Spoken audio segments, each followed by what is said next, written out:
अशोक खरात प्रकरणावर प्राजक्ता माळीचं भाष्य, केली मुख्यमंत्री देवेंद्र फडणवीस यांची तारीफ. प्रसिद्ध अभिनेत्री प्राजक्ता माळी हिचा मोठा चाहता वर्ग आहे. तिने तिच्या अभिनयाच्या जोरावर लाखोचा चाहता वर्ग निर्माण केलाय. प्राजक्ता माळी ही अभिनयासह उत्तम व्यावसायिक सुद्धा आहे.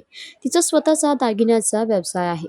त्याचबरोबर ती उत्तम डान्सर सुद्धा आहे. दरम्यान अशातच प्राजक्ताने एका कार्यक्रमात हजेरी लावली होती. प्राजक्ता माळी अनेक वेळा व्यासपीठावर जाहीरपणे स्वतःचं मत मांडताना पाहायला मिळते.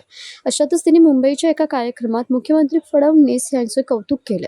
मुंबईतील दादर इथं नारी शक्ती वंदन महिला संमेलनाला ती उपस्थित होती. यावेळी बोलताना तिने मुख्यमंत्र्यांचं कौतुक केलं. प्राजक्तासोबत रवीना टंडन सुद्धा सेलिब्रिटी म्हणून कार्यक्रमात उपस्थित होती. फडणवीसांचं कौतुक करताना प्राजक्ता म्हणाली, मी आवर्जून सांगावं वाटतंय की महाराष्ट्रात जे काही घडत आहे, भोंदूबाबांचं जे चाललंय ते अतिशय संवेदनशीलपणे मुख्यमंत्री हाताळत आहे. म्हणजे ते बाबाप्रमाणे जिथे कठोर व्हायला हवं तिथे कठोर होतात आणि जिथे शांत राहायला हवं तिथे शांत पद्धतीने गोष्टी सांभाळतात. ती पुढे म्हणाली, जेव्हा आपण त्यांना टीव्हीवर पाहतो, ऐकतो त्यावेळी त्यांच्यावर खूप चिक्कल फेक ट्रोलिंग होते, परंतु त्यांच्या तोंडून कधीच कोणता वाईट शब्द निघत नाही. आतापर्यंत त्यांचा कधीच सूर ढळलेला नाही. ते कधीच कोणाबद्दल किंवा त्यांच्या वाणीतून चुकीचे शब्द निघाले नाही, असं ती कार्यक्रमात बोलताना म्हणाली.